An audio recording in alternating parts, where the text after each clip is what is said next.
You want some bamboo? What's up, y'all? Y'all already know we back, man, for another episode of Big Thuggin'. My bad. What's up, people? Yeah, man, we back, man, for another episode of Make Love, Make Money podcast with Hot Boy Turk and co-hosts E-Money the Made Woman. Y'all already know what it is. And tonight, man, we got a great episode for y'all tonight. We actually got a couple who was incarcerated. Y'all know when I say they was incarcerated, because you feel like y'all both doing the time together, especially when you got a solid one. You know, I believe like 28 to 29 years, you know what I'm saying? And we want to get into their business. You know, a lot of people be saying that the females be stupid from holding their significant other down, and if it was them, they wouldn't do it, and they don't be knowing the story. You know what I'm saying? We could tell you firsthand how it is and what it was in our situation. You know what I'm saying? Why not? You know, we in a better situation than some of the ones who were saying they wouldn't do it. You know, are y'all married? Are y'all living happy ever after? You feel me? And that be the case, man. So without further ado, man, we're gonna get into their story. It's actually my homegirl, homeboy, because they from New Orleans. Y'all know that's where I'm from. You know, Imani from Memphis, and we just about to get into it, man. You know what I'm saying? And if y'all have any questions, I ask that y'all be respectful, man, in the comments, because I don't want to have to turn the comments off. You know, I have all the power and authority to do so. If y'all don't be respectful, you know, but hopefully y'all can be, you know, mature adults, you know, and, you know, we could get it right. Get it right and keep it right. Imani putting on our filters, just press it and they can do it. I'm pressing live. Why you talking so damn much? What make you think I had it on picture instead of live? Anyway. But I do love them though. Y'all see what I be having to deal with. Bullshit. You know what I'm saying? So let's see what's going on, man. You know? Woo!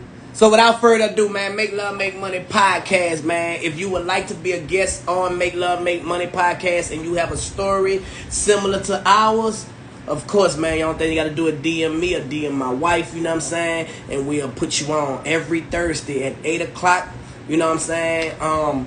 Eastern time, you feel me? That's why we had to throw it off a little bit tonight, but, you know, 25 minutes is better than no minutes at all. So let's get it in, man.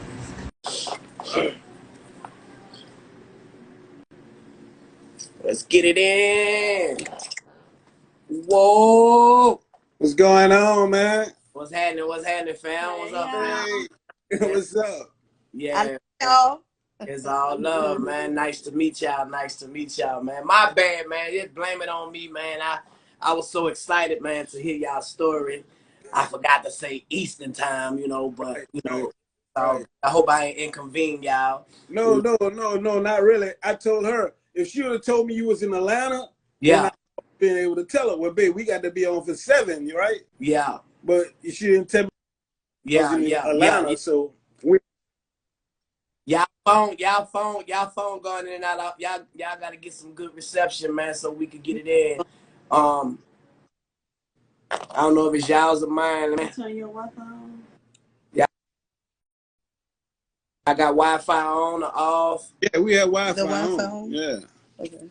Yeah, so we want to make sure we ain't there you go. Yeah, man. So yeah, man. Man, hey, I don't know how y'all did it, but yeah, this is my wife, Imani. You know Imani, and you can talk for yourself. Hey, you feel me?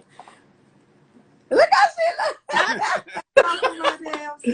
Okay, y'all, what's up? So Turk told me about y'all story, and then he showed me the pictures and everything. So I'm just anxious to hear. You know, I know it was a struggle. I know it was hard. I know it was probably a roller coaster, a lot of letdowns and all of that. So I'm just anxious to hear y'all's story and how y'all made it out, and you know what y'all doing right now. Of course. So we gonna let y'all get started and let y'all introduce yourself, you know, and it just, man, we gonna have a you know, heart to heart, you know what I'm saying, and No, easy, man. We just gonna talk. We gonna communicate. You feel like we on the rec yard, man. You already know how it go. All the time. Look, yeah. Look, man. So, look, we from out the Callio. We from out the Callio project. Born and raised. Born and raised. I'm from we from out Galvez Courtway.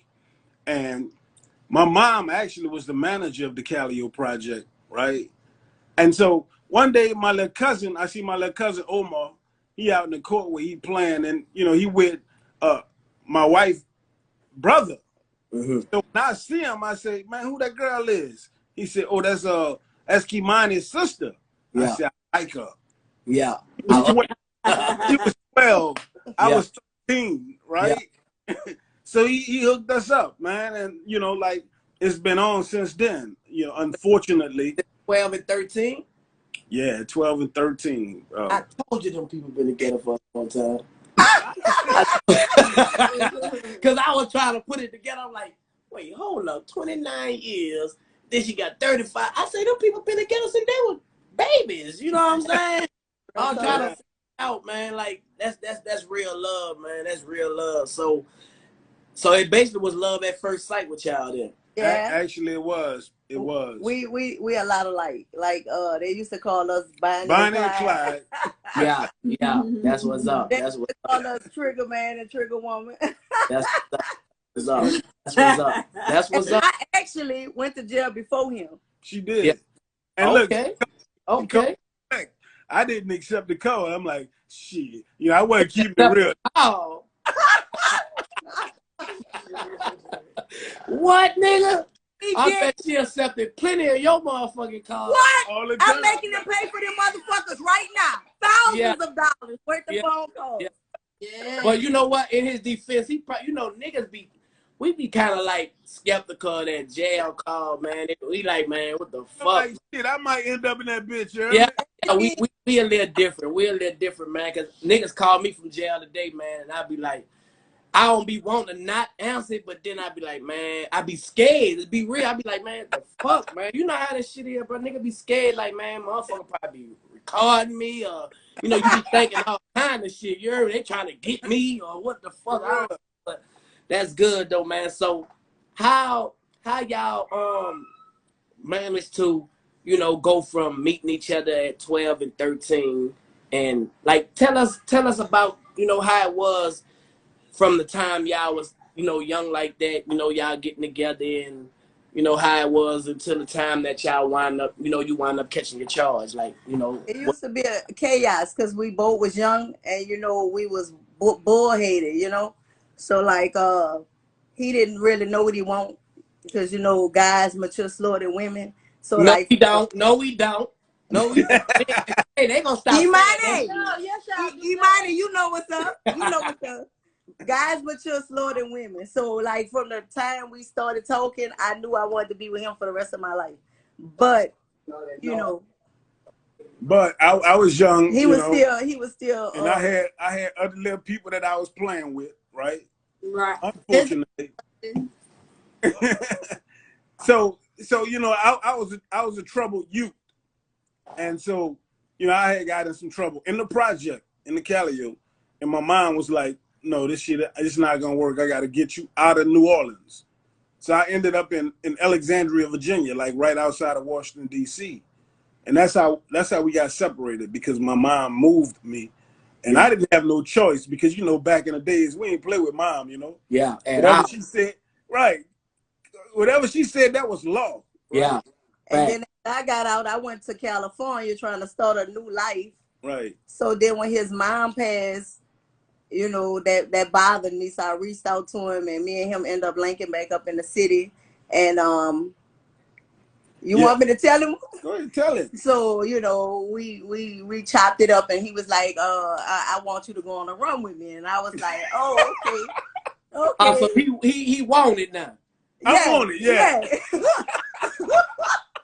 So, man, that's some shit to tell a motherfucker, hey, look, I want you to go on a run. Look. So let's run. That's right. Look, that shit crazy. We done had a wonderful date, and In the hotel across the street from the Plaza in Lake Forest. Man, we chilling, big chilling, and then you know I get a newspaper article, and I'm like, "What the fuck this is?" He said, "Read that." I said, "Read that." So then he was like, "Go pack your shit. We about to go on a run." I'm like, "Oh, okay." All right. So how old was y'all then at that time? He was 17 and I was she 16. Man, kids. So cool, I lay up there and I tell him I'm going to pack a bag. I ain't never came back. She ain't ever come back. Till they called him. Damn. Oh, so she didn't come with you? No, she didn't, bro. Hell no. I can't, because she wasn't living in New Orleans at the time. I was living in California. Man, I came all the way from Oakland to fuck with that. So, look, I go by the house where I had seen her at, you know, waiting on her. I'm like, come on. I'm like, where the fuck she at? So she never came out the house. So I told my brother, I said, man, fuck that, we gone, you heard me? And, you know, I ended up back in Virginia. And 2 months later, I got arrested, extradited back to Louisiana, and convicted of second-degree murder. No, you weren't convicted that fast. No, I wasn't convicted. Let's get to them Seabiscuit days when I was running for that ass like Seabiscuit. Yeah. He got expedited back to New Orleans. I'm the first motherfucker to the jail, the first motherfucker to put money on the books, ran with him till he got his time. Yeah, I know. They offered him a plea. I said, babe, take it. He didn't take the plea. So what was the plea? They offered me 5 years for murder. They offered for murder, boy? Yes. And look, back then, you do 2.5 murder. They offered him 5 years. Pen. Real talk. Listen, they offered him 5 years. He had been in jail 2.5 already. He was coming straight out that thing. Straight out that thing, because back then you used to do half. So he was coming home. Straight out. Damn. He gonna listen to the lawyer and go to trial. What you didn't want a murder on your background? Man, I wouldn't have took probation because look, I was convinced that I was innocent. I didn't do this shit. You know what? I could feel that, bro, because they offered me, like, I was down for like 30-something months, and they offered me 51 months. And I felt like, but the reason why I ain't take it, because I was like, if I take the gun charge, I'm going to be guilty on attempted murder automatically, and them motherfuckers going to get the $60 million lawsuit they got, even though I ain't had $60 million to give them. But, you know, I ain't want them to take the live that I did have, you know what I'm saying? You know, so I can understand, you know, but murder, though? But he was out, literally. If they offered you 5, you already did over 2. He was almost 3 years in jail when they offered him the 5. I guarantee you, Imani, he would have signed that shit and walked right out of there. Yeah. But you know what? You know what happened? You must really been do that shit. Look, you must have really been innocent, nigga. Imani, Turk. No, fuck no. That wasn't the case. Trust me. But look, check this out. But you know what? You know what? I'm convinced of this. God have other plans. Because had I taken that time. Wait, time the fuck out, nigga. No, listen. This nigga said that wasn't the case, but I'm still ain't taking this shit. You a hard-headed ass nigga. Look, I'm telling you. Look, we was destined to be. Bro. No, real talk. Homie, real talk. Had I would have taken that shit, we wouldn't be together right now. Because you know how they came out playing them games, bro. Yeah. And I'd have been back in the game. Yeah. You hear me? Or, 5 years old, that's all you get for that? You already know how we were living. Yeah, it could have turned out bad, man. Then, it could have saved your life. You could have been out there and got shot, whatever. Absolutely. For a reason, man. Nobody understand or what's going on, and we can always say what we woulda, shoulda, coulda. You know what I'm saying? And you know that ain't never the case, man. So okay, you in jail, you didn't take the time. I know you had to be mad, man. How were you when you get to the trial? Go back to the trial. How were you when you got convicted? 17. No, when I got convicted, I had just turned 20 because I had stayed in there like 2.5 years. Yeah. Okay. And she was 19. Right. I know she was mad in the motherfucker. Oh, I was messed up. I'm telling you, I was tore up. Oh, right? no. So look, when I went to trial, you know, I had a 2-day trial. So when I went to trial, she was at every court. Every time I went to court, she was there, right? So when I got convicted, I hear somebody screaming like they crying. As I look around, it's her ass. So I'm like, the fuck you crying for? I'm the one that got convicted, you hear me? So no, we got convicted. We got convicted. We did. Yeah. Not so you. Look. It's we, bro. It's us. We doing that time. You heard me? So when the judge sentenced me to life, I hear her ask the judge, say, Your Honor, with all due respect, can I have a few minutes with him? So the judge, racist ass Judge Frank Shea out of Section G, in Orleans Parish. So he like, yeah. So he gave us some time to spend together, man. And that man felt sorry for me. He didn't give a fuck about he didn't give a damn about me. He felt sorry for me. But look, you know how it is. They don't give a damn about the black man, but that black woman, boy, look. It is what it is, bro. Yeah, man. So, man, that's gangster though, right there, man. I actually went in jail. I was 20 something as well. She was in her teens, so it's crazy, man. Like them females just what messed me up when I got my time. Now before I got my time, she would like come to visit. I was still in county jail. She was like, she ain't going nowhere. No, she young. I'm like, and then she bad. She ain't no booger back. You feel me? So I believe in that shit. You know what I'm saying? I'm like, man, I don't believe it, right? But at the same time, she's showing me, bro. Like you say, every court date, ain't miss a visitation. I don't care if it was black ice outside. You know what I'm saying? Like she was coming, bro. Like and that's before I knew what black ice was. You feel me? She'd be saying, I'm like, what the fuck? What's the difference from black ice and white ice? It's the same thing. You know what I'm saying? I ain't have no understanding. You heard me? I ain't have no understanding. But then when I realized, like, damn, man, she was making a lot of sacrifices and she was coming. So, with that being said, the sacrifices that your girl had to make, how were you, being towards that? Was you understanding or was you selfish when you was in there? Because I was selfish, bro. I am not gonna lie, bro. Well, being honest, and I probably never expressed this to her, but I was being selfish because, fuck it. I just feel like I'm in jail, I'm in prison, and I'm thrown away. So I'm going to do whatever the fuck I want to do. You know what I'm saying? And so, she know this. Oh, yeah? Yeah. Say it again, Imani. Yeah. No, Now she talking to Facebook. I'm just all right. my live to come to Turk Live so y'all can see the couple that we talking to. Yeah. My bad. I'm saying. We on phones, nigga. We about to go viral. You heard me? Yeah. So look, I was selfish, man. Because I was just wilding out, man. I was wilding the fuck out, bro. And she was showing me love, and I loved her, but I just knew, fuck, I got life now.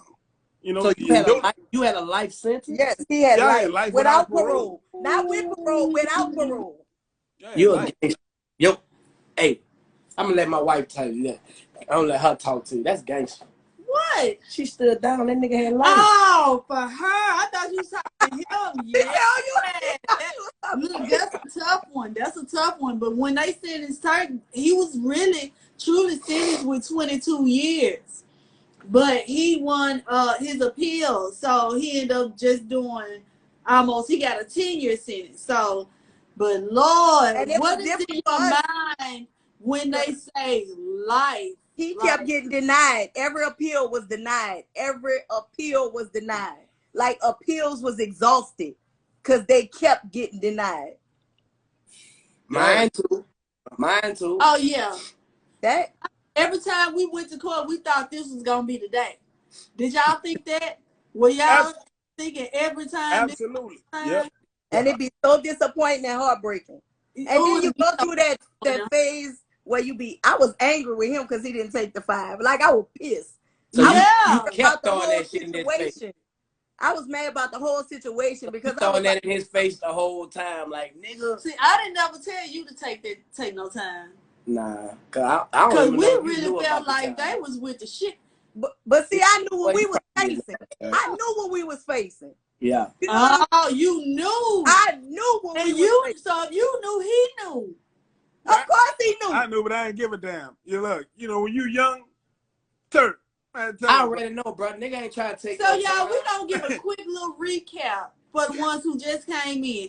He was offered 5 years, which he had already done over 2 years. And at the time, you only had to do half.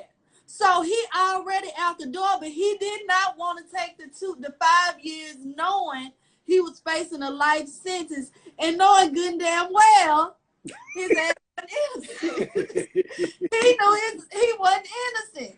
So, okay. Then nigga, you ain't had special. You ain't had no lawsuit or nothing pending on you, man. I would have broke my fingers, dog. I ain't lying, but but we're gonna see once they finish telling their story why jail, even though nobody wants to go there, you can always find a meaning for why you're going through something. Yep. You can find a blessing. You can see where it could have saved you, where you could have saved somebody else. So y'all just keep listening. We're going to keep letting y'all talk. So after you got the life sentence, geez Louise, I didn't know it was a life sentence. Without parole. Don't leave that part out. Without parole. Life it out. It was without parole. Not with the possibility of parole, without. It was without parole. You know, in Louisiana, the law is kind of different, especially at that time. Life means to the day you die. Yeah. Well, not because some states is like 25 right. years. No, not in Louisiana. Yeah, Louisiana don't have indeterminate sentences. Life means your life. Mean life. Natural life, yeah. Whoo, loud. Okay, so were you mainly in New Orleans the whole time, or were you shipped from? He was shipped to Angola. Yeah, I was shipped from Orleans Parish, New Orleans, to Angola, Louisiana, which is a plantation.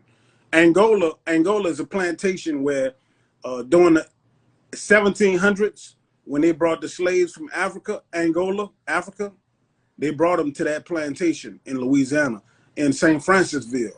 Yeah. And so they named that plantation Angola from the slaves that occupied it and worked the fields. And so that's why I did all of my time at Angola. And let me tell you, it's like some shit off a movie. When you have you ever seen the movie Life? Yeah. Yeah. Life. They really ride horses with guns. They really do that. They really do that shit. Angola, I remember being a kid. They used to try to take us. Now they had like the DARE program. All these programs. Yeah. They used to take us on a trip and like show us this shit. They used to scare us back in the day when we were kids. And I never did want to go to Angola. Nah, I never did want to go to Angola. I didn't go to Angola. I went to Memphis and went to 201. You know what I'm saying? But that's why I didn't catch no charges in New Orleans, though, bro, because it was scary. You feel me? Like, that shit was scary, man. You know what I'm saying? Man, I remember going to jail. The crazy part. Okay, before Turk went to jail, and we just going to say this a little bit, I ended up catching a charge, okay? And I caught a charge in New Orleans. In Memphis. And when I tell you, and I had been to Memphis jail before too. New Orleans women's prison to me was the nastiest. It was a lady in there pissing on the floor. You know what I'm saying? It was just stupid. Yeah. So I can understand you because I ain't never want to get caught. Well, I didn't want to go to jail no more, but especially in New Orleans. Right. So, and you know what? It's crazy because how our situation, man. Like, I had got in a home invasion, right, in Memphis, and how God worked, you know, and she was at work, you know, I called her, you know, she come pick me up, you know, from where I was at, and, you know, it wound up being me being the victim to me being the damn suspect. Nigga told the police that me and her broke in the house, you know what I'm saying? So now we back on the run, going to New Orleans. I'm already on the run from New Orleans by her. But I got to go to New Orleans because I got to go to court. She got to go to court. You know what I'm saying? You see what I'm saying? So how all this shit wound up happening? It's a crazy story. Look, so why I'm gonna summarize it because it's about y'all. It wound up happening where it happened. She had to go to court, so I was wanted by the police from the nigga telling the police that me and her broke in his house after I was in the home invasion under the bed and everything. He had to set Turk up to get robbed or kidnapped or whatever. Them niggas in Memphis is a different type of breed. You know what I'm saying? That nigga set me up to get robbed and call the police and say I robbed him. You know what I'm saying? Well, like that.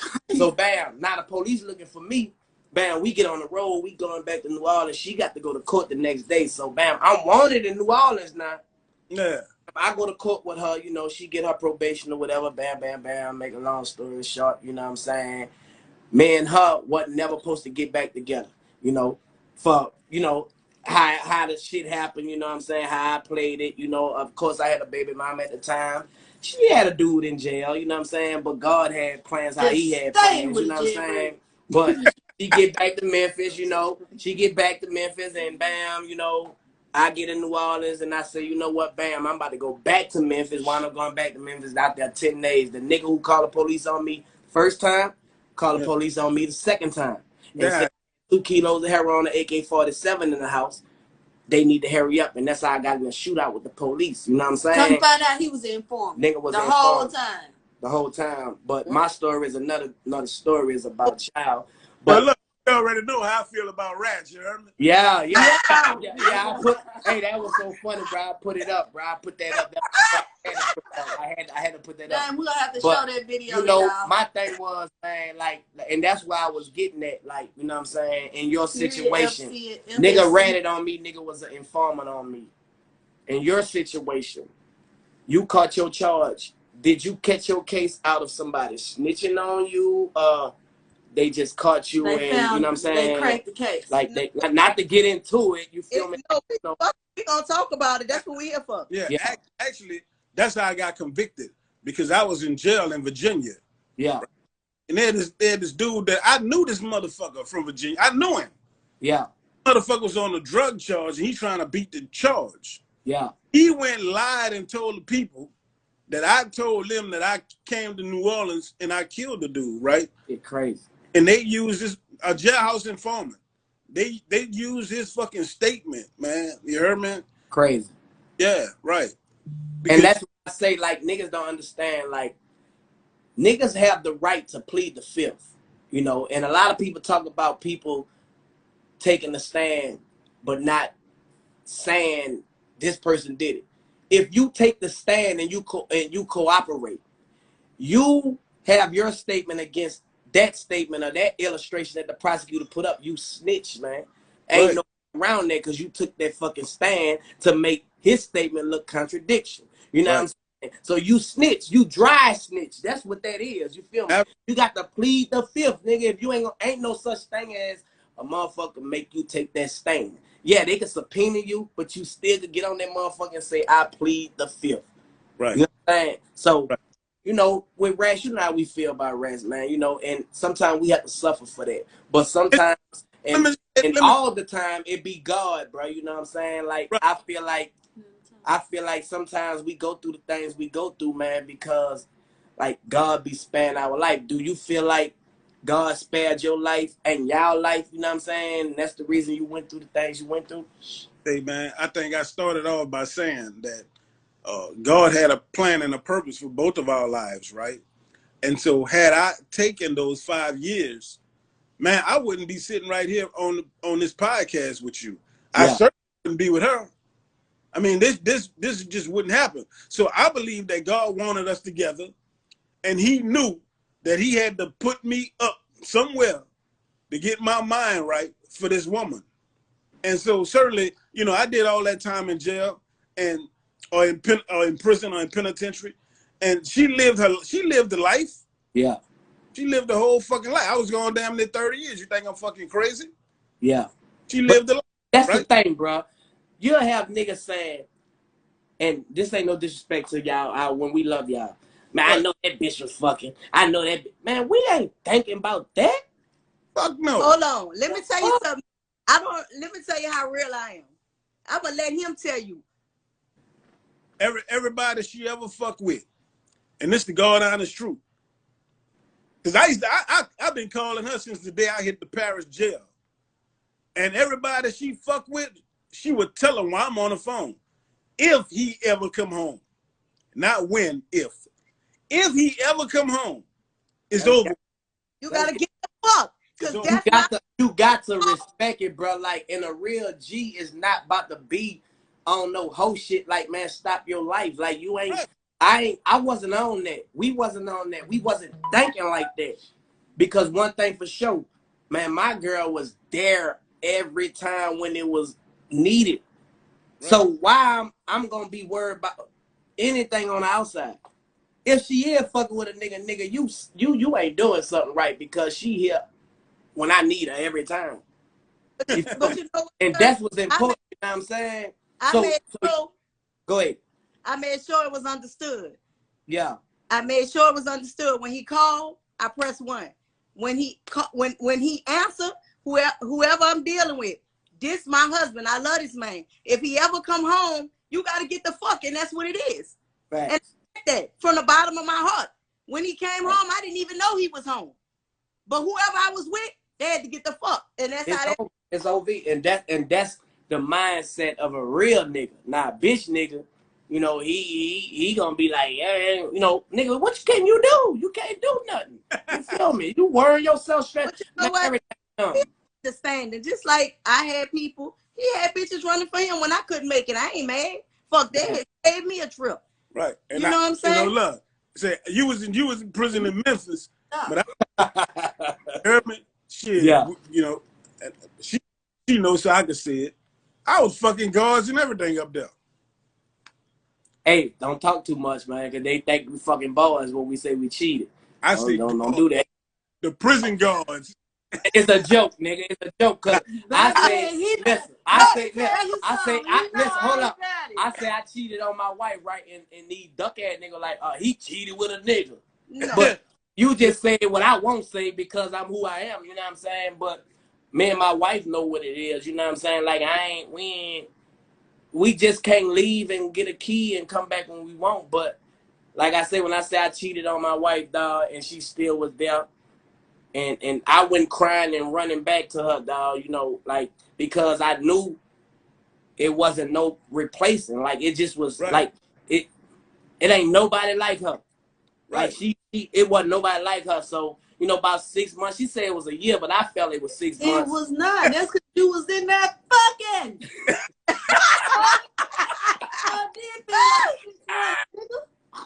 Wait, but you know what? We laugh about this shit now. It's funny to me because yeah. This was so funny about it. When he got released, I didn't even know he was home. I got a friend request on Instagram, so I'm looking at Instagram and I'm like, damn, they get him a whole lot of freedom in Angola. So I called his cousin. I said, man, how he get an Instagram in Angola? He said, man, he home. I said, boy, stop fucking lying. He said, man, he home. I'm on the phone with him right now. He wants your number. Can he have your number? So I said, yeah, before I can hang out with the cousin, my motherfucking phone beeping. And tell him what you say. I asked her one question. I had one question, Turk and Imani. I said, do you love me? You still love me? And what you said? Fuck no. And what I said. Nigga, you ain't called me. I had to find out. She got mad, bro. Look, I don't give a fuck. She got mad. Hey, they just like that. Hey, we gotta watch what we say. Look, bro. She got mad with me, right? Because when I was in Angola, when I was in Angola, I had a duck bitch running for me, right? Yeah. And I wound up marrying a bitch because I was calculating my shit. Yeah. I got Imani. I did. I married the bitch in Angola. But that wasn't where the heart was at. So nigga do anything. Look, she know this. Look, say, bro, when I came home, bro, I haven't seen that girl since the day we got married. Yeah. But when you're in prison, you don't have time to do nothing. Anything, motherfucker have a pig with a wig. Wait a minute. So look, she got mad. Where is the marriage? What's going on with it now? I divorced that motherfucker. Okay. Been married. Yeah, we've been fuck with y'all, man. I fuck with y'all. No, because he said he ain't talked to whoever she was. Yeah, I did. Man, that just was some, bro. Like I say, my situation, I just don't go in detail about it. It like my wife be getting, like, if we just talk about it, like, she get mad, but she block it out. I do not get mad. She get mad, but she block it out. This motherfucker get like mad. She try to accuse me like I still got some shit to hide from it. I don't have nothing to hide. Anyway, babe. When do I accuse you of something? With this day interview. I know, but just this day interview. Because he lied. Anyway. I don't even think about that stuff. I don't be thinking about this. You know what? We gonna switch it. We'll ask them a question. Hold on. Let me tell y'all something. Let me tell y'all some real shit though. Okay. So when he came home, I was married. He was like, I'm gonna pay for your divorce. I'm like, all right, that's what it is. And he did that. He paid for the divorce. When me and we, you know, when we hooked up the first time, I told him, I said, look, I'm married. You know, I say, I got a situation. You know, my husband was young. He was like 31. What crazy? You move that nigga out the way, huh, dog? You better put your ass on. I'm a dumbass youngster. You heard me? I've been beating them bitches up. Look. Yeah. Get your bitch ass on. Hey, Turk, look. She done met every back home, nigga. She done met every motherfucker that I know from Angola. Yeah. And look, they tell her, man, see, bro. But this the thing. I told him because I know, you know, he just come home. I don't want no confusion. So I said, well, look. I said, he asked me to come see him. So I was like, I'm gonna come see you Saturday. But then I changed my mind. I ain't show up.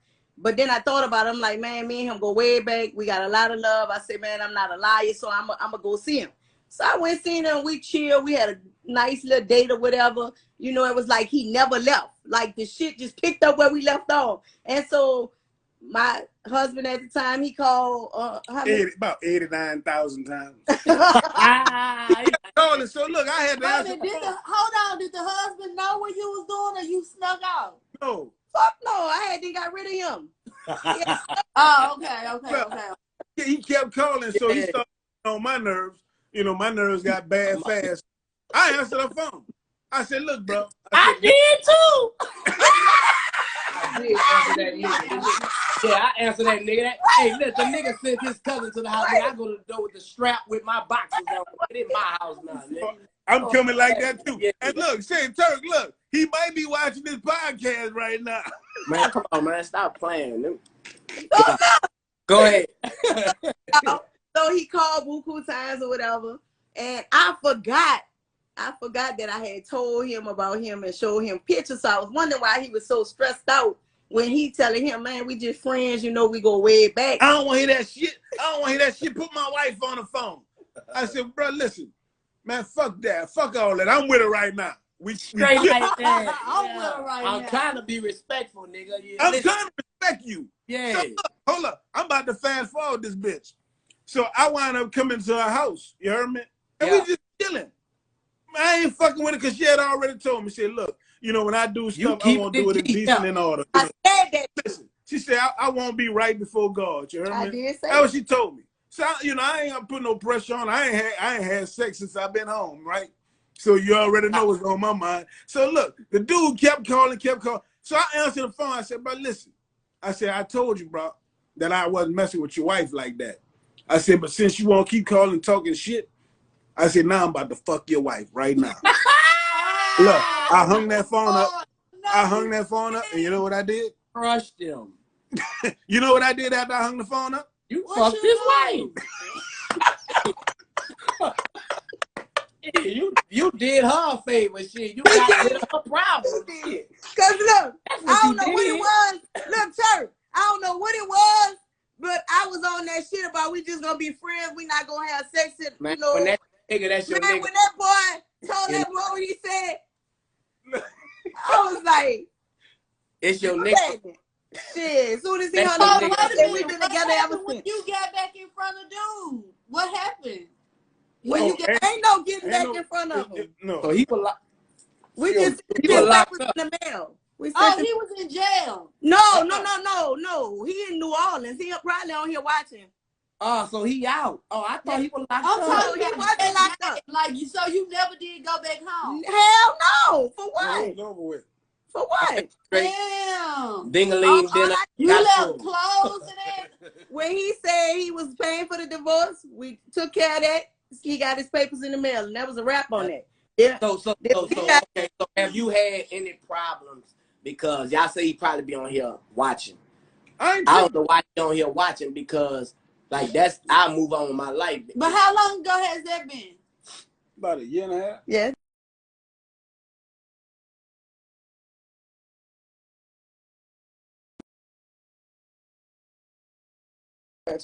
He shouldn't be still watching y'all. He should not. Oh no, that just happened.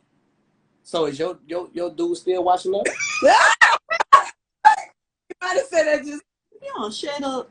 Oh, cause I took her from a nigga too, and she took me from a bitch. You know, we took each other from motherfuckers. You know, so I know what to take a motherfucker from a motherfucker feel like. You know what I'm saying? Like, yeah, you know, like when this love and loyalty, bro, that's a different.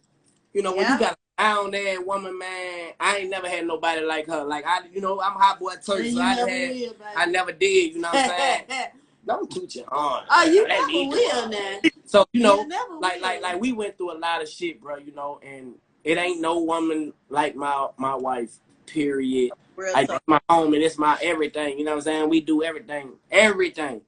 Like, nigga, I don't fuck a nigga, I fuck a bitch. Like, we do everything, you feel me? Like, business, like, everything. So, you know, after doing the 29, you did 28, 29? 28 years and 9 months, so 29. How long you been home right now? About January gonna be 2 years. So you still... So you institutionalized. Yeah, go ahead. I know talk about that part. Is he what? Oh, you fucking right. He tell me what's the most institutionalized ass shit you think he has done since he been at home? That fucking waking up at 4 o'clock. That for the count. No, 3. For the count. Damn. Nigga, you been on 2 years, still getting up for the count. I be like, lay your motherfucking ass back down. Where is you going? I'm gonna hit the yard. I'm working out. What the fuck you talking about? Yeah, I gotta get right, man. Yeah. So let me ask you this. All right, when Turk got out, you know, he got out and he started getting booked for shows and shit, being around so many people. He was paranoid, nervous. When you around people, when you first got out and you got to being around people, going in stores and stuff, how did that feel when you was out? I'm still, look, you know what? I go to work, I come home. Because I don't like to be in large crowds unless it's people that I know. Like they have a lot of people that came home from Angola, and we have these Angola reunions. And I'm comfortable around all these inmates. Right. You know, they inmates. I'm comfortable around them. But if I go in the mall, one day we went to a mall, and they had about 3 or 4 youngsters there in that bitch bouncing around. You know, they stunting. And I'm looking, I'm mad. I ain't got a stick pin. I got a stick. That's how I be. Never got a stick pin or bust a balloon, man. These niggas with guns out, and then they license to carry. I just made up Instagram live about that shit. Yo, bitch ass license to carry, nigga. I got to hide and shit. And you license you. Wow, you making me nervous, bro. Like, for real, them niggas be big ass clips in the gun. That shit make me nervous, bro. Like, I be getting jealous of them niggas with them motherfucking gun license, man. Look, for real, bro. I beamed in on one of them, and I flashed out. I said, bitch, I'll knock your fucking ass out. I flipped, and I don't have... I be like that, bro. I be like that. One of my homeboys, he on here right now. We were just out here in Atlanta. We were riding on my slingshot. He going in there. Nick got a big ass gun on the side of him. He wanna talk. I'm like, man, I'm seeing a nigga with the big ass gun on him, bro. But he just a nigga that like to talk. You know, he ain't been locked up long as me, but he done been locked up. Man, leave them young niggas alone, brother. It's spooking me because I didn't sink the gun. I didn't sink the gun on him. Like, anytime I see a nigga with their gun showing, that shit, like when I first came home, bro, that shit scared me. Like, I'm like, that nigga walking in the parking lot with a gun. It was new to me. I ain't know these niggas had gun license and shit. I'm thinking he about to do something. You feel me? I was fucked up and still fucked up. I don't like it. I don't like that shit, bro. You know what I'm saying? Them niggas be making me mad, them motherfuckers with them gun license, bro. They be jealous. You know? For real, I get mad. So I know what you're talking about, dog. Wait a minute. I want to ask, well, you finished saying what you was about to say? Yeah. I want to ask you, when he came home, did he try to make you eat all kind of jail-ass recipes? Yeah. I was like, you ain't got to do that no more. Right. We good. Making moles and shit. Talk about fried noodles and I don't want that shit. I put 8 corn chips in the motherfucking tuna fish and shit. Hold on. The other day I had fixed the noodles. Yeah. And I had some shit in them bitches. I said, oh, you gotta taste it. So she good though. Tell him it was good. I ain't want no more though. Hey, you know what? Hold up. So you don't like them noodles with them burl eggs and stuff in them right now? That boy. I'm just saying. Are you talking to me? Yeah. Yeah, but no, you had made me some noodles with some mackerel or something. Had the damn bones. But you like them one with the burl eggs? I like the ones with the boys. Yeah, she turned out on the jailhouse. But that wasn't no jailhouse. Yes, that is. That's yaki meat, damn near. No, that ain't yaki meat. That's it's almost. Burl eggs. That's yaki meat. They like that shit, man. They that's something different for them. You heard me. Fucking right. Fucking right, bro. Yeah.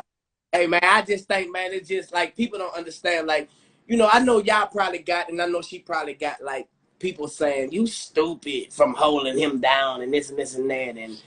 And sometimes it be your own loved ones, your mom, dad, sister, you know. Did you go through that? A kid. My mama never liked him since he was a kid. Never. And ain't nothing changed. My mama still don't like him till this day. How you deal with that? My mama have her life and I have mine. This my husband. Facts. You know what I'm saying? Just like my children grow up, they date, they get married, they have their own life. You know, everybody live their life. You know, I'm not stopping from living their life. She don't approve. That's fine. You know, my mama tell everybody, she married that murderer. Right. They don't understand. Like, I don't know what it is. I don't know what it be. Like, y'all see us where we don't see ourselves, man, and the rest of the world can't. You know, like, what do it be about people like us? Like, you know what I'm saying? From, you could have anybody in the world. Why did you chose to have a convicted felon? I'm just gonna say that. I'm gonna tell you why. My husband was gone 28 years and 9 months, and I ain't met a nigga yet that could walk in his fucking shoes. Facts. Not one can hold it down. These motherfuckers need instructions. I'm tired of raising niggas. Gotta tell them what to do and how to do shit. This a fucking man. I ain't never gotta tell him. I never been able to follow a nigga ever until he came home. Facts. Because I know he got my back. I'm a nursing student. He put me through nursing school straight out of prison. See what I'm saying? He asked me, he said, babe, what you do for a living? I told him what I do. He said, why you not a nurse? So I'm telling him this and that, and he like, why you not a nurse? So I'm telling him this and that, and he started asking me why I'm not a nurse. And I'm like, he said, what you got to do? He paid for me to take my test.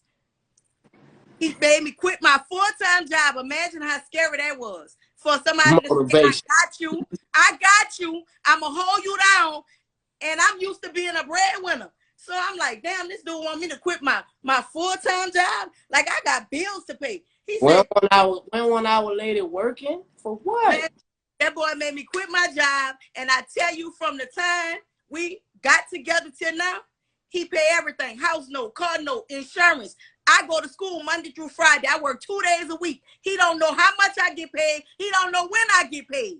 He handled his fucking business. In them 28 years and 9 months, none of them niggas could compare to him. None of them.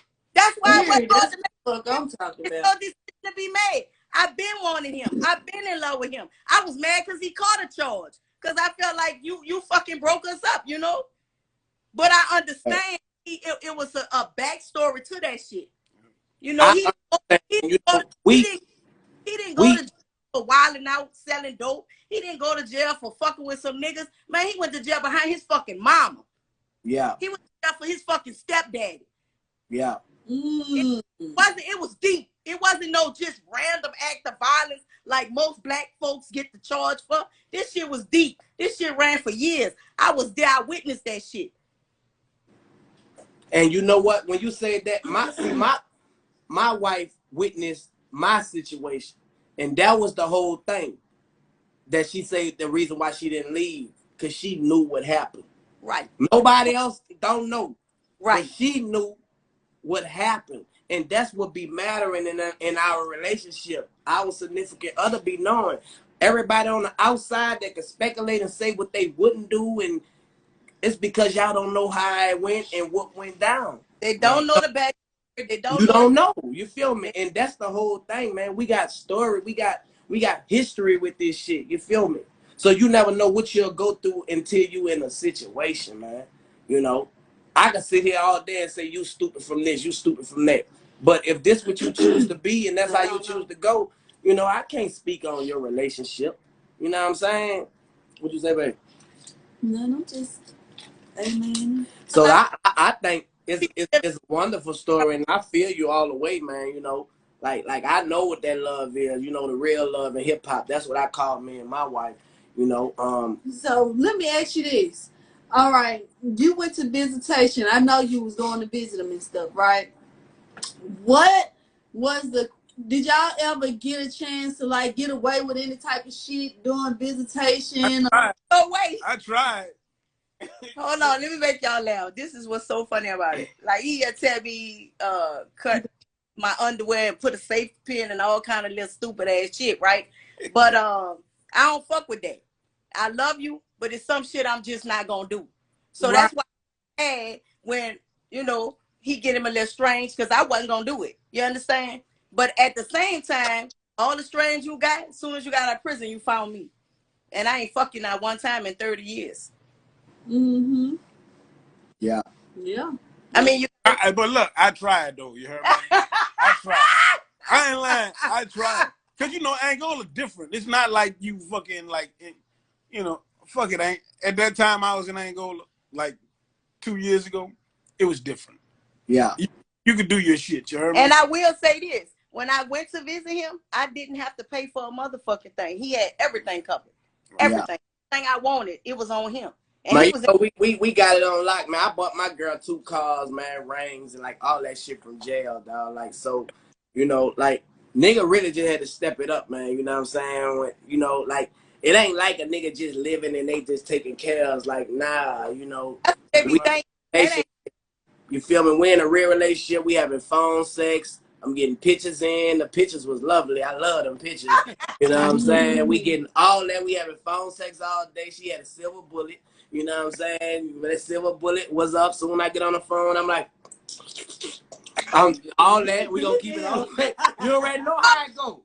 You already know how it go. We having real phone sex and shit, man. You know, but you know, we doing all that. This motherfucker, it was so much shit he said he'd never do. Man, come on, man. Doing all that shit from the booty to booty. I went there in 1991. Yeah. We wasn't doing all of that shit, man. Yeah. In the 90s. Talking about how I was gonna motorboat and do all that. All the nasty shit. I'm everything. All the new nasty from the rooty to the tooty. I'm making up nasty shit. You heard me? I ain't shit. I came home, we made twins, nigga, you know what I'm saying? I was backed up, nigga. You hear me? But you know, that's the thing, like did y'all like I'm gonna tell you, can I tell you? Alright, so listen. We used to which one you talking about? Which one? Alright, so listen, we used to like write letters and role play and like I might be the mailman, she might be the person receiving the mail, and you know, just stuff like that. I come to the door and I drop the mail off. But we used to write letters. I'm role playing like I'm the mailman coming to her house, drop the mail off. She open the door, she don't have no drawers on or whatever the situation was, and I end it off, and it'll be like, damn, why you gonna leave it like that? And then she'll finish the letter. She come back, bam, bam, bam. Then she might like we were just writing back and forth, adding to the story. But having sex in the letter, it was sex letters. You know what I'm saying? So you know, I used to make her like play with that thing, and when she nut on the paper and shit. Yeah.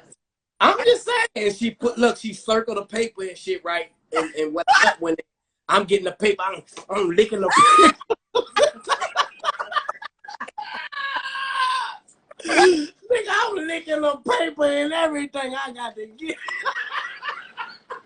Oh, Lord. Did y'all do like some freaking dumb shit like that? Like, what's the freakiest shit y'all did? Like, just being locked up and your girl just getting at you like, because, you know, we come up with all kind of ideas, dog. Like, I got a lot of them, but she probably gonna want me to tell you I got a lot. Man, a lot of them. We saved a lot for when he came home.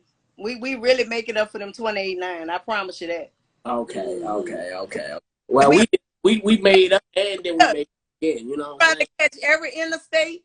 this motherfucker, we be on the interstate. He say, babe, what interstate this is? We ain't never did it on this one. Yeah.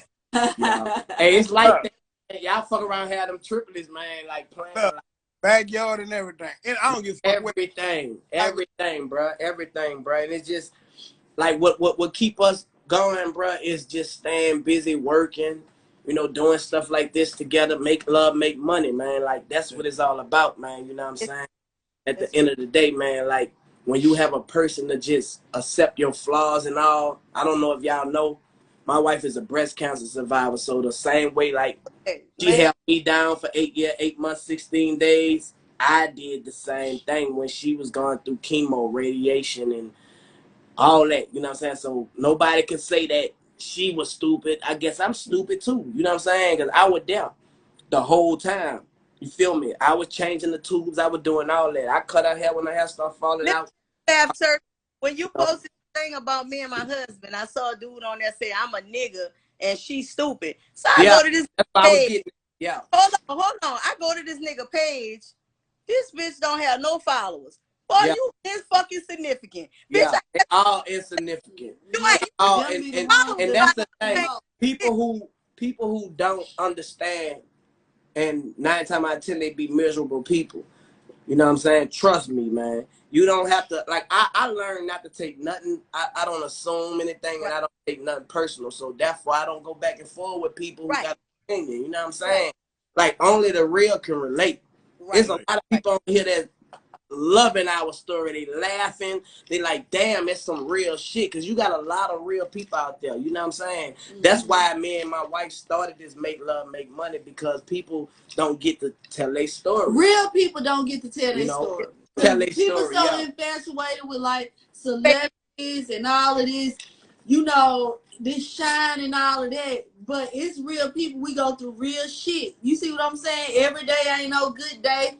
Right. You ain't had no money all the time. Sometimes shit, wasn't no money to be put on the damn phone. You know, we gonna get it, but we just like to hear real shit. Because we live in such a fake world. And you know what I'm saying? If I had to get money from a nigga to make sure he was straight, I was gonna do that. That part. Oh, that phone was gonna be on. That's just straight. Like, feeling like a crackhead. And hate to hear that bitch say, you got 1 minute. Oh, yes. God damn, we all right back, motherfucker. That's how Hey, people don't understand that, bro. You know, like, my hat goes out to anybody, because I can understand. I did almost 9 years.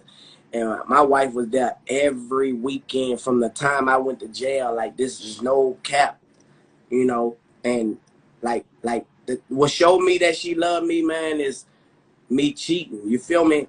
Yeah. And I speak about it, you know what I'm saying? But it's just like a nigga on the street, you know what I'm saying? Like, we fuck up, you feel me? But I ain't make that mistake no more, you know what I'm saying? Like, me and my wife, we do everything together. We here, you know. We got 5 bedrooms. I go in the room when I get tired, and she go, you know, and wherever she go, and we just, you know, everybody need their space at times, you know what I'm saying? But it's nothing like being with somebody that truly, truly love you and got your back, you know what I'm saying? So I commend that to y'all. So I heard that you was doing something in the penitentiary, man, that I don't think I could have did. But when I watch your video on YouTube, how you was helping the elderly and the people that couldn't help themselves when you was incarcerated, shows that you, okay, I'm a murderer. Y'all said I'm a murderer, but a murderer don't supposed to have a heart. But you showed that you had a heart, bro, in doing things that a man won't stoop down and let his pride go to do. Right. How was you able to take care of people who couldn't take care of themselves?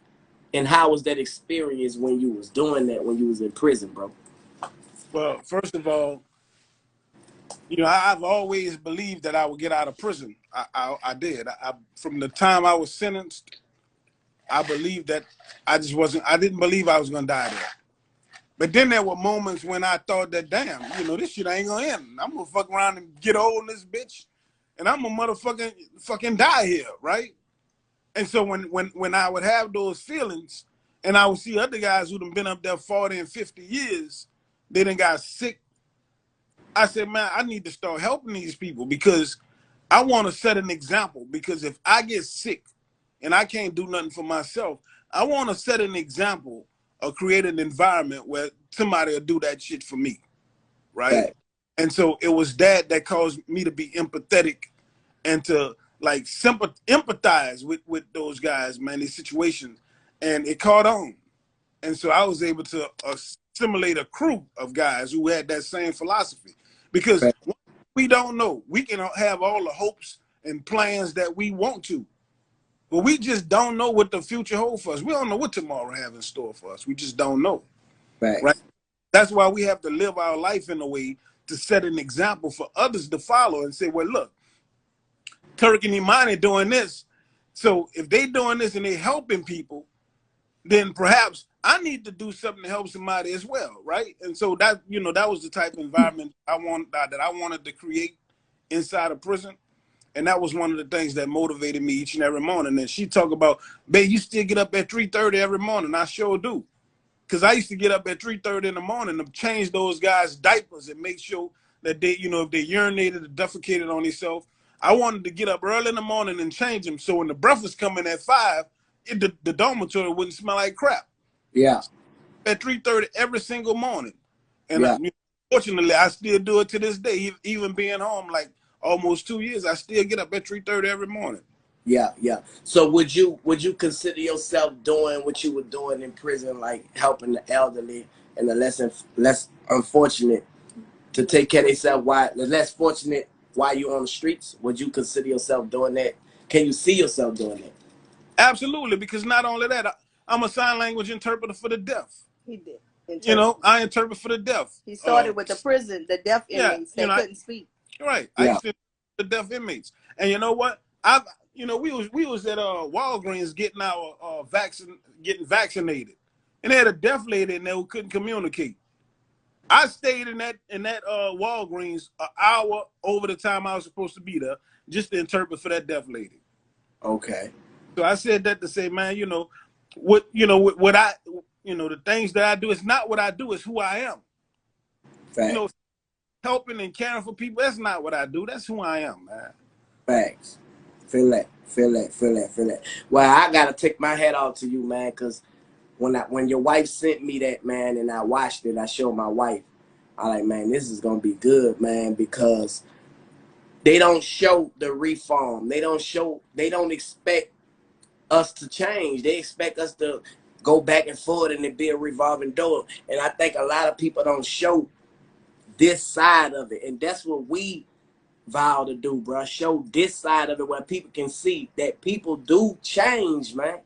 Don't hold what I did when I was a 17, 18, 19, 20-year-old, you know what I'm saying? And then try to make me suffer for it right now. I'm a changed man. You know, I'm changed. I'm a family man. I'm first God-fearing, family, everything else after that. You know what I'm saying? I don't want to be with y'all no more like I used to be. And people get mad at that, man. Like, they get mad because they expect you to be the same way you used to be when you were young. They don't look at the fact that, bro, I got a whole family. Why is you sitting up here? You was out here on the street the whole time when I've been gone. You get mad and expecting that I supposed to be taking care of you or doing this and doing that. Do you go through that type of stuff, like with like people that you came up, old friends, having a problem with because you with your woman all the time now? A lot of people, they just not happy for us. Like they make like they happy for you, but they not happy for you. You know, it's like, yeah, he have a past, but he living in his present. You know, he did a lot of good things in prison, you know, to get him to where he at. I think that's why God allowed him to be free, because when Judge Shea sentenced him, Judge Shea is now deceased. But when he sentenced him to life without parole. And every appeal that we did was denied. So it was like he was never coming home. And then all changed. Well, if the scientists did studies that if you committed a crime before you made a certain age, the brain wasn't developed for reasoning and judgment. And that end up coming home, because that's the truth. How did y'all end up, where did you get your big break? Like, what happened to where you can get out earlier? Yeah, they changed the law and say that if you was a juvenile, law change every day. Yeah. If you was a juvenile, if you was under the age of 18 when you committed your crime, that they had to consider you for parole. Yeah. And so because I was a juvenile, I was 17. And in most states, if you're 17, you're a juvenile. But in Louisiana, at that time, if you were 17, you was an adult, right? And so they changed the law, which gave me an opportunity for parole. And so when I went before the parole board, they seen all the things that I was doing, like caring for those old guys. And even the warden of the prison at that time, he spoke on my behalf. You know, they said, Warden, you think we ought to, what you think, Warden? What you think ought to happen? And the warden said, look, he said, now, I know him. This man, to see the work he do, he said, I just couldn't do it. You know, changing people diapers and that, I couldn't do it. He said, anybody that do that, they don't deserve to be here. And that's how Warden Darryl Vanoy was the warden at the time. And the good thing about that, bro, you didn't do that to get out of prison. You really did that because that was you did that before they changed. You was doing that before they changed the law. You're right. I was doing that before I even had a parole. Yeah. So you did that in your mind, knowing you'll probably be in there for life. Right. Thinking you'll be in there for life. I mean. Right. That's good. That's great, bro. And you felt like you gonna do for them what you would want somebody to do for me. For you. Right. And you know, man, they see through all the thugging and all that. They see the heart of the man. You right. In love with what they do. You in love with them. And I always he was a good man. From the first time we started dating when we was kids, like women are different. We plan our whole life. From 12 years old, I'm picturing us having kids and a white picket fence and out the project and, you know, everything. You know, we be way ahead of the game. I never wanted nobody but him. But because of what happened, he was taken away from me. And he didn't understand why I was so devastated because he young and he wilding and he don't get it. And I'm like, boy, I didn't plan my whole world around you and now you gone. You know, and I was upset. I was angry. I went through all kind of emotions because I'm like, God damn, you didn't even consider us, our relationship, when you made the choices that you made. But at the same time, I loved him enough to ride with him, to go through the struggle with him. And when he came home, he found me. And this the happiest I ever been in my life. That's what's up. And that's what it's all about, man. Yeah. Do y'all have any form of like spirituality that y'all believe in? Absolutely, man. Look, we pray together. We pray every single night, man. You know, we haven't found a church home or nothing like that. You know, because in my mind, you know, I done seen them all. Church is hard, boy. Real talk. You know what I'm saying? I done seen them all, man. And what I love about him, he don't make a decision without me. You know, like he didn't got job offers. And he'll be like, I gotta talk to my wife. I gotta talk to my wife. And it's so crazy because when he came home, he was making $40 an hour as a sign language interpreter. He left that to be with me to make less money. Yeah. Yeah, damn. That's what's up, man. Like love that it go both ways, man. It's about sacrificing, man. So where do y'all, you know, where do y'all see yourself now that y'all here today? What do y'all want people to know about y'all? And what y'all want people to respect the most about y'all right now, that y'all home and, you know, being the way y'all is now? I would like people to know because a lot of times people live in a fantasy world. Everything that's put out now is fake. There's no, like, even reality TV, not reality. The reality is you're going to go through some shit. But if you love each other, you're going to get through some shit. You know what I'm saying? Real love, unconditional love. You can't find that these days. So when you do find somebody that's real, man, you better hold on to that because there's nothing about this man I don't know. The good, the bad, and the ugly. And I love him despite it all. Right. Facts. Just to add, you know, we have our ups and downs. Yeah, we not perfect. We was mad last night. Yeah, we had all out. But you know what? Y'all too. Shit.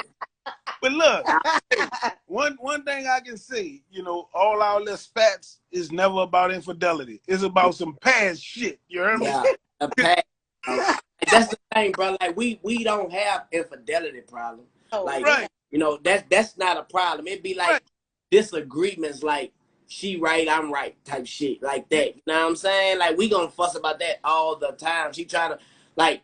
You need to help me fold the clothes, some shit like that. Nah, that's your job. You need to fold the clothes, shit like that. You too? You with that shit too? She don't want to feel like she supposed to be doing what grandma do. You supposed to cook, clean, and fold the clothes, not me. You know what I'm saying? I'm supposed to do that shit. Man, you know we both supposed to do that she shit. think I'm supposed to do that, but, shit like that, man. Let me tell y'all something. He's so fucked up. Man, if he come home before me from work, he's going to sit on his sofa and wait till I get here to fix his food. He is not going. He can't cook. He can't do nothing for himself. Nothing. That's how it's supposed to be, man. That's great. I don't even run my own bath water. You heard me? She got to do all. Yeah. You crazy. Nah, that's some king shit. You doing right. You a queen. Okay, so we need some maids around this motherfucker. Hey, I'm gonna tell you. Look, bro, we got a 5-bedroom house, bro. Not a mansion. This is expansion. Don't you know this girl? Like, we don't have her no more, but she hired a maid to come and clean our house, bro. Man, I ain't about to be doing all this shit, and we don't be having too much around. Just close the fold, bro. She hired a maid. I'm like, what the fuck you getting this maid for? A damn woman speaking Spanish or something. You heard me? Let me tell you something. When you are an entrepreneur, that shit don't stop. You see what I'm saying? I got kids. We got this house. I got about 3-4 entrepreneur jobs that I got. I got a clothing line. I got a website name. And you feel like you're not gonna help me around this motherfucker? That ain't my I'm not finna work myself to this girl hired a maid. Look, or either that or it's gonna sit there until I get to it. She hired a maid. Because if we both bringing money in, she hired a maid. If we both working, we both need to be cleaning up. And guess who had to pay for the motherfucking maid? Me. I paid. I paid for that maid. And I don't like calling her maid, the housekeeper. She was a damn maid. That what she was. She had been in our closet taking all day folding clothes. That gonna cost $300. What the fuck you just did? You just fold clothes. Oh, she got to go. She got to go. She took all day one day, bro, in the closet, coordinating my clothes, making the black and the whites go together. I could do that for $300. She got to go. Fuck all that, But, man, we work it out, though, man. It's just like you gonna always have the disagreements. Like, no relationship is perfect, you know what I'm saying? But we work, and we make it perfect. Like, one thing about it, we keep God first. Like, you have to keep God first. Relationship is not without God, man. You have to have spirituality. We watched this documentary called The Secret. We believe in manifestations, you know what I'm saying? The law of attraction. Go ahead. I know all about it. Whatever you put first. Yeah, that's the truth, bro. Like, manifestation, the law of attraction is so real. And I think, man, like a lot of couples, man, in order to make it work, y'all have to get on one accord. You have to get on one accord. If you're not on one accord, it's not going to work. And keep people out of your business. I don't care if they're your mama, your daddy. Look, when y'all together, y'all are one. Nobody can control your household or your family or what y'all got going on. And y'all'll be all right, you know what I'm saying? So, what do y'all got going on right now that y'all out, you're doing your thing, you know what I'm saying? And, anything you want to promote to the people, man, you know what I'm saying? Now's your time to do it, bro. What? Oh, we do encouraging words, like anything, like anything you want to say. We closing out, we've been on an hour. Oh, yeah, absolutely. I just want to say this. I want people to know this. And, I read a book, man. And, if any of the viewers that's looking, that's watching right now, this is the best book I ever read in my life. And the title of the book is The Alchemist. The Alchemist, right? You read it? Yeah. Yeah. And so, I believe this, man, with every fiber of my being, that every blessing ignored becomes a curse. And, it's like I had to go to Washington, D.C., come back to New Orleans, go to Angola, and spend all of that time in Angola, and still end up where I started at. Yeah. I started with a woman. And so sometimes life is going to bring you on a journey. But notice that journey is not in vain. There's lessons that we have to learn on that journey, right? And it's like you did, Turk. It's things that you learned on your journey that right now is helping you. And I mean, that is the reason you are the man that you are today. Facts. The man that, you know, that can be committed to his wife today. And so had we not taken that journey, had we not went that route, man, who knows what our future would be. And I tell her that I thank God for her, man, because had it not been for her being my support when I came home, ain't no telling what the hell I would, because, you know, I suffer from post-traumatic stress and every damn thing. Yeah. And had it not been for her, man, ain't no telling, bro, because, you know, she calmed me down. And, you know, when I start acting rowdy, she know what to do, jump in that bed and, you know, take that. Yeah. They not to get us right, man. they the only one understand, bro. Like, and it's good to have that better half, man. It's good to have that better half, you know. So I'm proud of y'all, man. And like I say, man, I'm gonna get y'all information, man, so we can, cause I'm thinking like we don't want this to be the end. I wanna like do a couples retreat or something, bro. Like everybody I bring on, make love, make money. You know, we want to follow up and see what's going on, man, because they always tearing the black man, the black woman, tearing us down. You know, we have to continue to stick together, man, and build something that nobody can separate. You feel me? If they didn't separate us as a couple, they don't need to separate us as a village together. You see what I'm saying? And we just got to stay focused, man, and keep on pushing, you know, and I'm all for it. Like, whatever I could do on my end to help y'all to go forward, bro, you know, we gonna do it. You know what I'm saying? But keep telling y'all story. I think y'all should start a podcast. Because one thing about the podcasting, you just really like what we doing, we communicating. That's it.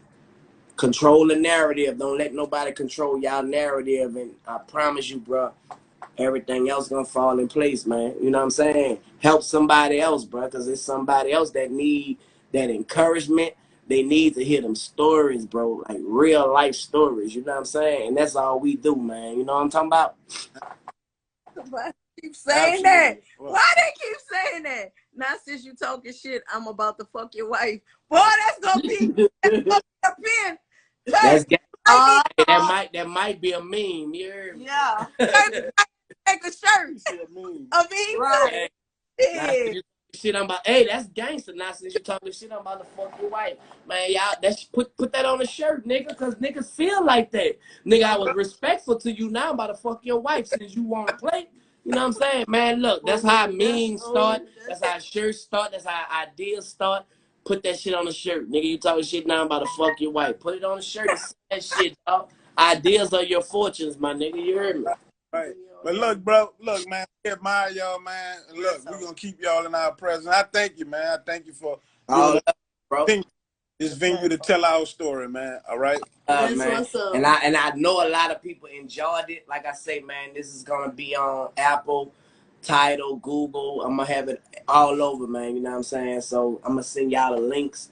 So, you know what I'm saying? So more people, you know what I'm saying? It's going to be all over, man. So let's keep it pushing, man. Y'all make sure y'all tune in every Thursday. We're gonna have another couple in, and you know we're gonna just tell our stories, man, because y'all need to know what's going on, man. Like, these women are not stupid from holding us convicts down, man, because they the ones who change our life. You feel me? My wife changed my life, and I wouldn't be changed if it wasn't for her. And I'm quite sure you feel the same way. You know what I'm saying? Absolutely, bro. So yeah, it's all love. Any last words you want to say, man, before we get off of this thing? Yeah, I just want to reiterate. I just want to reiterate, man. We appreciate you, man. We appreciate your platform, and man, we admire with the work that y'all doing, man. And we even admire your relationship. Hell yeah, I love them. That's what's up. All love. Look, let me tell you something, sir. I gotta tell you about yourself. You upset me one time when you talked about when your wife had broke up. I was pissed. We never broke up. Wait a minute, what part? When? We never broke up. When? What time you talking about? It was a while back. I looked at it. I said, "Oh hell no, fuck no!" And then it was back together. I don't know if it was. We never broke up. We probably just got mad at each other, but man, we never broke up. I was hot with you. I said, "Hell no, I've been following them." Get mad at his ass. Nah, we never. You can't break up. Y'all can't break up. You had left for about 2 days. Left for 2 days. probably left 3 days. 2-3 days. But it's what I'm talking about. You not gonna play with me. That's the thing. Like we're not perfect, so we have issues. We've been on the Yana Fix My Life and everything, so like it's not a storyline with us. Like our life is for real, but through it all, we show that this is how you get through trials and tribulations. You know what I'm saying? Yeah. And that's what it is. That's what it's all about. That is, man. I'm so happy we got a chance to talk to y'all. I'm glad y'all was able to reunite. You know what I'm saying? It feel like y'all was meant to be. Y'all soulmates, y'all story. I know have touched us, helped us, and helped so many other people that's listening and watching y'all. So I just pray nothing but good things for y'all from now on. We're going to keep in touch. We might have like a reunion or something at the end of the series. We're going to bring probably like 5 or 6 couples on.